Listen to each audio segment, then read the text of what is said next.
Welcome to HHFTCast. My name's Tom. I'm the Communications and Engagement Assistant at Hampshire Hospitals.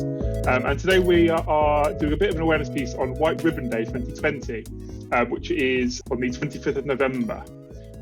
We're obviously recording this a little bit ahead of time, but we're keen to have some really great discussion about White Ribbon Day and what it means for sort of safeguarding and what it means at Hampshire Hospitals. So I'd like to introduce everyone that's here. So I've got Annette here. Yes, my name's Annette Tillman. I'm the Safeguarding Adult Specialist Nurse here at Hampshire Hospitals. So part of my role is supporting staff if they have a safeguarding concern. And obviously part of that will be concerns about domestic abuse. So that will be supporting staff if they have a concern for a patient or if they have a concern for another member of staff. Thank you. And we're joined also by Jax Wilson here. Hi, I'm Jax and I'm a domestic abuse advocate. I cover Winchester and Andover sites, and my role is to receive referrals from staff or patients or anyone across the trust really who may be experiencing domestic abuse, and I'm there for support and advice and to signpost and to just help the patient or the staff member or the relative in whatever way I possibly can. Lovely, thank you. And last but not least, we're joined by Steph.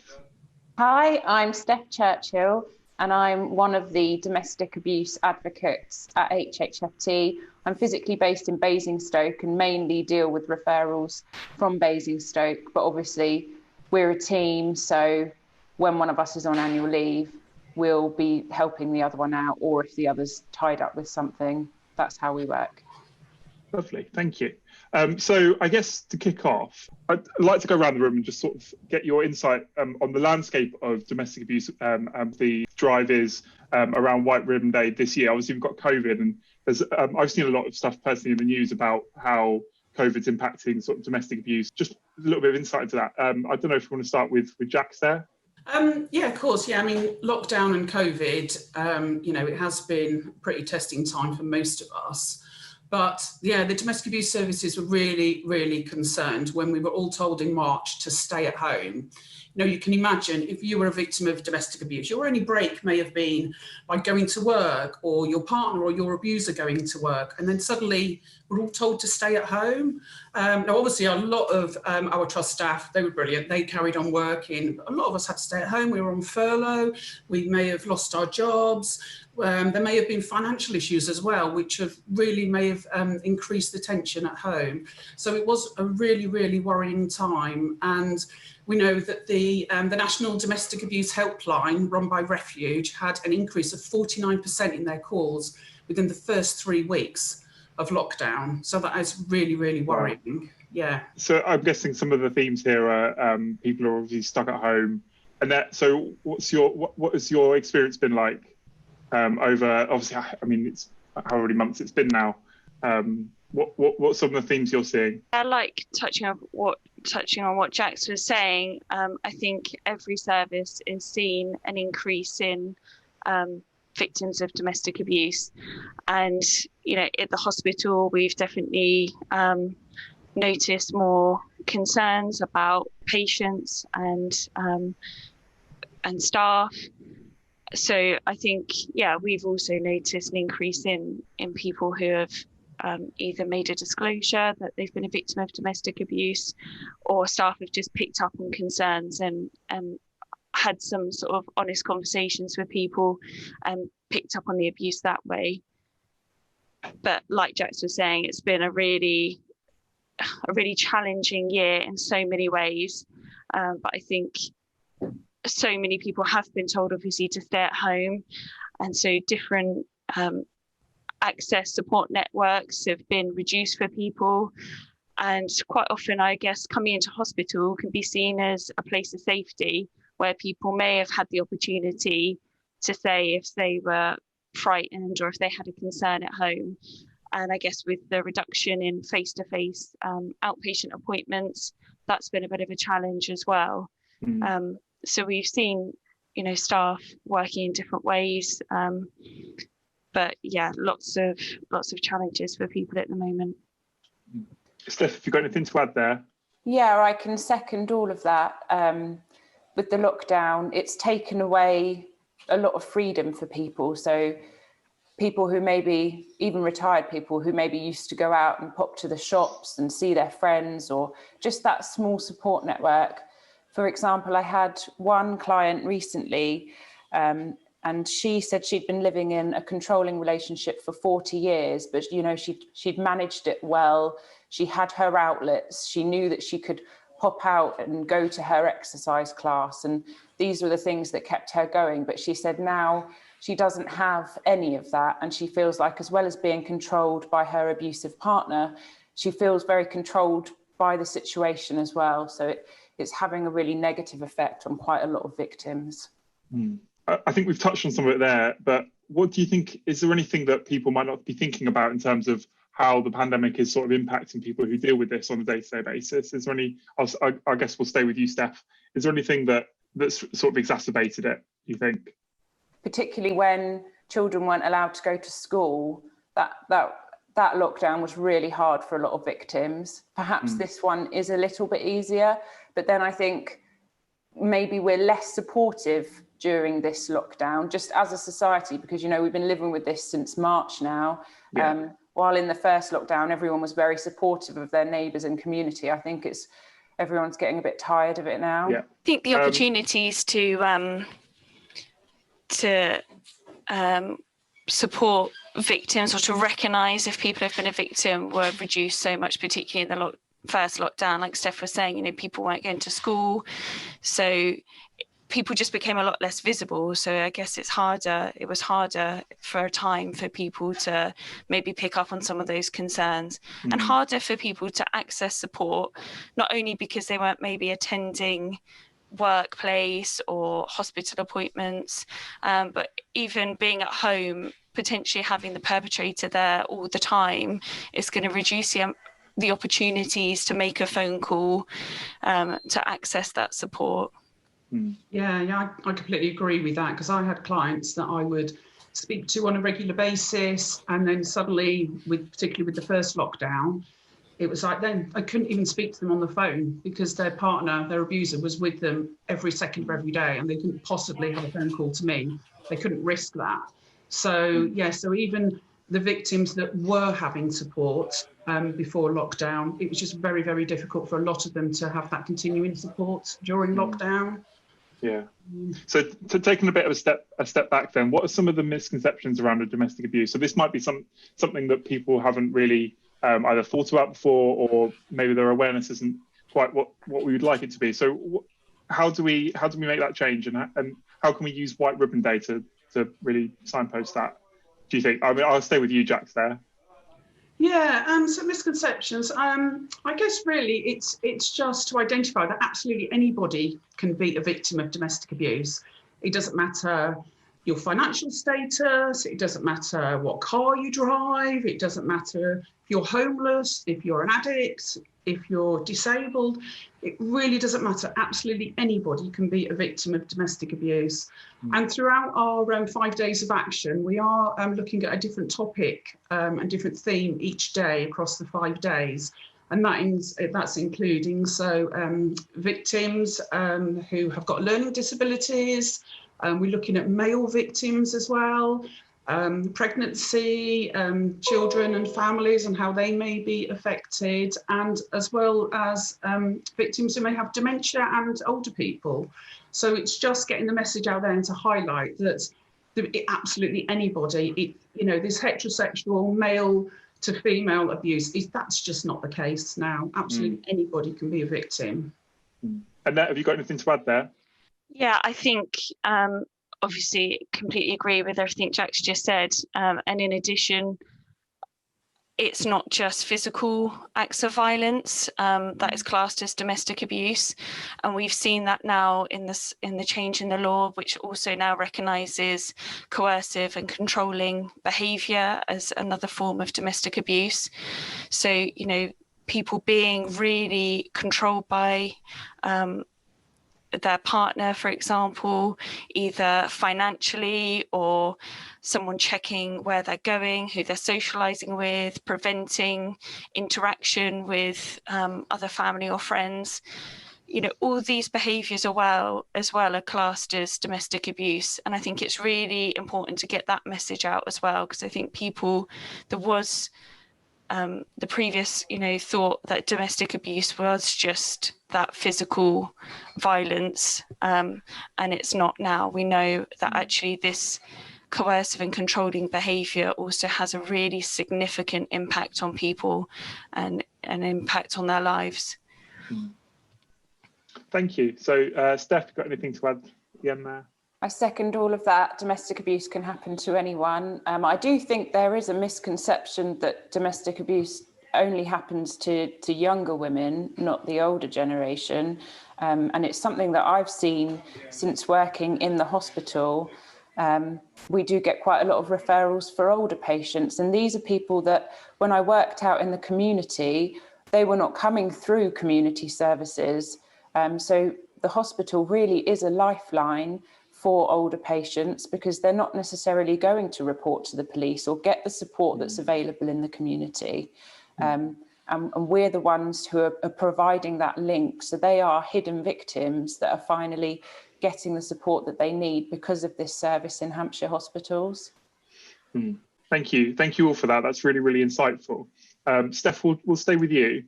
So just a bit of a spotlight on your role and your job. So what's something that someone might find surprising? I don't know if everyone knows that we carry a caseload of clients. So it's not just a single contact that we'll have with a patient or staff member or relative, whoever it is that needs support. If they need ongoing support, then we'll open a case and we'll provide that support to them. And I'm not sure that everybody realises that. So a case could be open for a matter of weeks, it could even be months. It's very client-led. Whatever the client needs, that's what we do. We have support groups that are available for staff and patients. Stop Domestic Abuse, who Jax works for, run the Freedom Programme in Hampshire, which is available to anybody that comes through our service. And the U-Trust run a support group called Pattern Changing, and that's for anyone that comes through. But this round, we've just had quite a lot of staff and patients who have been doing pattern changing, and it's worked really well. Yeah, so Jax, your Stop Domestic Abuse came up there, so you want to go next. What's something that someone might find surprising about your job? I think really how much immediate support we can offer to a patient that's in the hospital. For example, I've had it before, and I'm sure Steph has had very similar, that we'll perhaps get a referral in the morning from somebody that's perhaps been admitted overnight, and it's not safe for them to go home. They don't want to go home. There is no other option. And we will work then with the hospital and with other support services and find them somewhere to go that night. So that can happen, and that has happened. So we may find them refuge, and we'll arrange the transport to get them there. So I probably, I think that, a lot of staff probably don't realise what we can actually do and what we can do so quickly. And perhaps all the other where we can signpost the patients and staff and the victims to as well. Like, for example, Stop Domestic Abuse, they support children as well. So children and young people, there's group work, there's one-to-one work there as well. So there is quite a lot of variety of options out there for the victims that both Steph and I can signpost to. So Thank you. Can I cut in there again? Yeah, of course you can. So obviously our services, we focus very much on safety. We're about making the client safe, and I think that's kind of obvious what we do, but also we are about empowerment and self-esteem, and that's also really important. So the clients that we do support over a longer period of time, we are working with them and building up their confidence and making them aware of different behaviours and helping them reach their goals. And that's really important to both of our services. It's about empowerment. We want to empower these victims so that they don't become victims again. Yeah, thank you. No, that's really, really great. And Nat, do you want to add anything there? I'm not sure anyone will be massively surprised by my job. I think my job title probably gives away pretty much what I do. I guess I come from a slightly different angle to Steph and Jax in that the Safeguarding Adults team are the sort of primary contact, I guess, for staff in HHFT to get support if they have a safeguarding concern. And obviously part of that will be domestic abuse. So I guess what I would say is, if you're not sure, if you work at Hampshire Hospitals and you're a bit concerned and you're not really sure what to do with it, then just come through to our team. And we work closely with Steph and Jax and Tanya, who's also the other domestic abuse advocate. And we, like the advocates, we're trust-wide. So, whether your concern is about a staff member or a patient, then our team can support as well. So lovely, thank you. So we've touched on a little bit there, and I guess I'll stay with you, Annette. So this podcast will go out to staff and the public and our community. So we'll start with the staff, I suppose. I mean, if you're dealing with that. So what are some of the ways that people can get in contact with you? So staff at Hampshire Hospitals, we've obviously got our intranet page. There's a safeguarding link there, and it really is a good place to start. If you're not sure where to go, how to contact us, all our contact details are on there, as well as the contact details for the domestic abuse advocates. But staff at the hospital can obviously email us, just give us a telephone call. That's literally how we accept our referrals. Obviously, there's also support through the Stop Domestic Abuse service, which I'm sure Jax can give a bit more clarification on. But again, we have leaflets available with all the contact details. And also Stop Domestic Abuse will have information on their website about how to make contact with them. So for members of the public, if they need support, there's obviously lots of information external to Hampshire Hospitals that will be able to provide relevant telephone numbers for the area. Yeah, Jax, do you want to expand on that? And I'd also ask, so what is someone that's listening, what can they do to help to raise awareness? To raise awareness, I would say just spread the word. If you're listening or watching this now, let as many people know as possible that there is support and immediate support available throughout the trust. Signposts, as Annette has said, you can find our details through the safeguarding page. We also have our details, dotted around different wards and departments. So we are quite easily located. We can take referrals over the phone or via an email. And Stop Domestic Abuse, as Annette said, I work for them, and they run the support service in the area. So a patient or staff member or relative, whoever it is that's being referred to us, we may signpost or refer on to Stop Domestic Abuse, depending on what type of support they need and what is applicable to them. Or ultimately we can keep them as within our own caseload as well. So and as Steph touched on earlier, it is very client-led. So depending on the needs of the victim, we can either keep them ourselves and give ongoing support. Once they've been discharged from hospital, we can still contact them. As long as we've got their consent, that's still absolutely fine. So the support doesn't end when they are discharged at all. So, thank you. So Steph, you got anything to add in terms of how people can contact the services and what they can do to help raise awareness? So for contacting the services, I think Annette and Jax have covered it, but if you are a patient in Hampshire Hospitals and you have any concerns about yourself or somebody you know, and you think that they could be being abused, or you think that you're being abused, please just speak to a member of staff in the hospital, and then they can call us and we can come and see you or call you, whatever you need.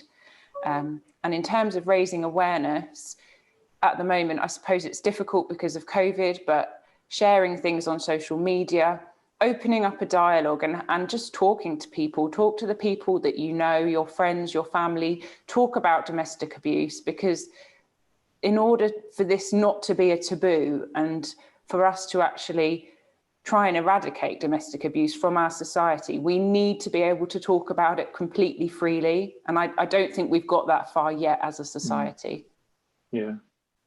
I'd just like to say as well, with raising the awareness to any staff that are listening, you know, we, as part of our role as well, we are available for training.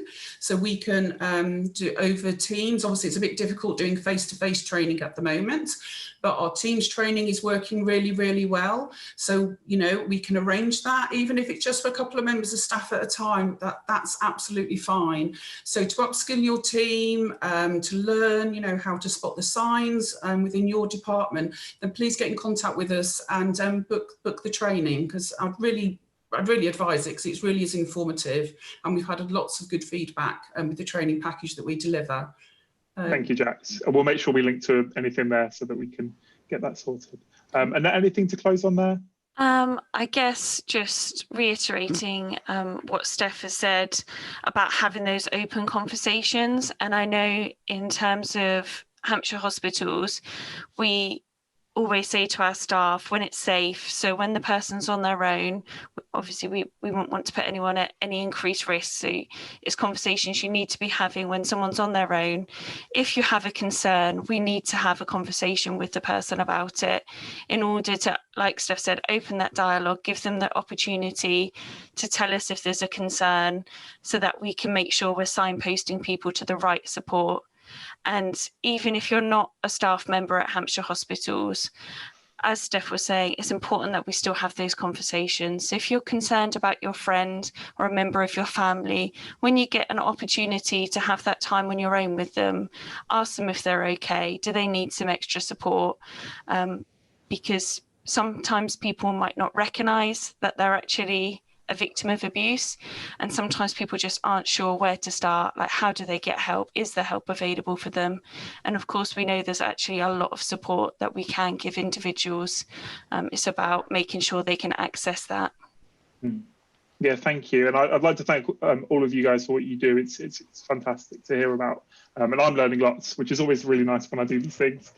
So yeah, thank you. Thank you for everyone for listening, and I hope to see you soon. Thank you. Thank you. Thank you.